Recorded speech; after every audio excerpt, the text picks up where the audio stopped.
नमस्ते. आज एका कामासंदर्भात सायकॅट्रिस्ट गेले होते.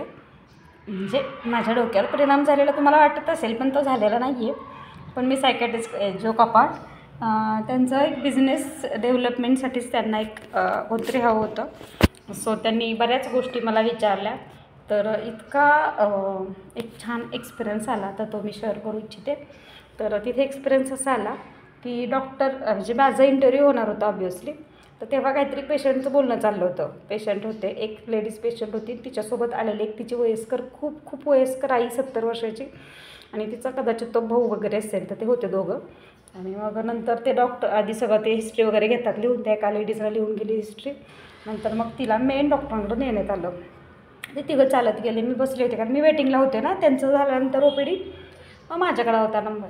मग मी ठीक आहे म्हटलं, थांबले. मग ते ऐकायला येतच होतं ना, आपण क्युरियस, आणि ते ऐकायला येत होतं सगळं त्यांची हिस्ट्री वगैरे. थोडक्यात अंदाज आला होता मला की ती काहीतरी डिप्रेशनमध्ये वगैरे आहे. मग तिला बाहेर पाठवलं. माझी शेजारी एक चेअर होती समोरच अशी, तर तिथे येऊन बसली ती. म्हणजे ती जी पेशंट होती डिप्रेस्ड, आणि ते चालत होते, अजिबात बोलत नाही वगैरे. मी असं ऐकलं होतं तिच्या ते त्यांच्या बोलण्यात तेवढे 5-10 मिनटात तेवढं कळलं होतं की ती मुलगी बोलतच नाही आहे अजिबात. तिचं बोलणंच बंद झाले गेले. 8-10 वर्ष ती बोलतच नाही आहे, जेवढंच तेवढंच तो. मग डॉक्टरांशी ते चर्चा करत होते. मग आम्ही दोघींनी तर मी स्माईल दिलं.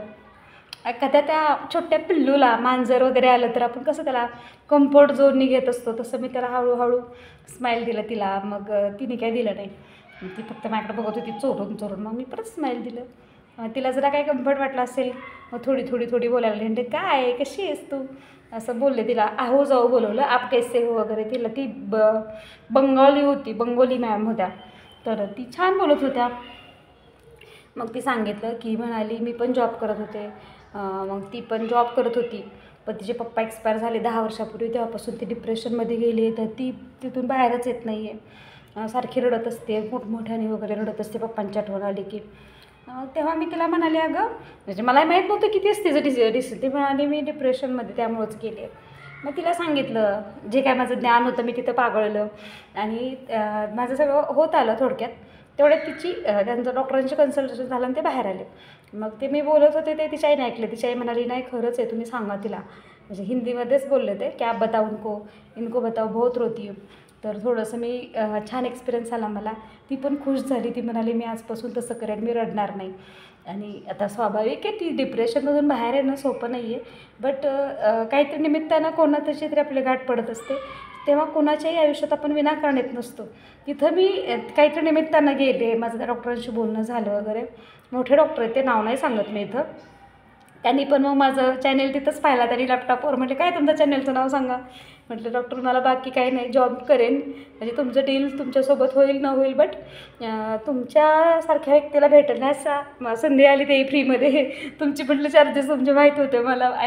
मला छान वाटते की तुमच्याशी काय, आता माझ्याशी बोलायला कसं 250 रुपये पडतात. माहीत नाही आहे तुम्हाला, खरंच 250 रुपये पडतात माझ्याशी बोलायला. कारण असं सहज जातो आपण. कोण मी महान नाही आहे, जीवनानं महान एक्सपिरियन्स दिलेत असं म्हणू आपण. तर तशा ह्याच्यामध्ये छान एक्सपिरियन्स आला. आणि जाता त्या मुलीला, ती जी लेडीज होती तिला एक छान पॉझिटिव्हिटी देऊन गेले.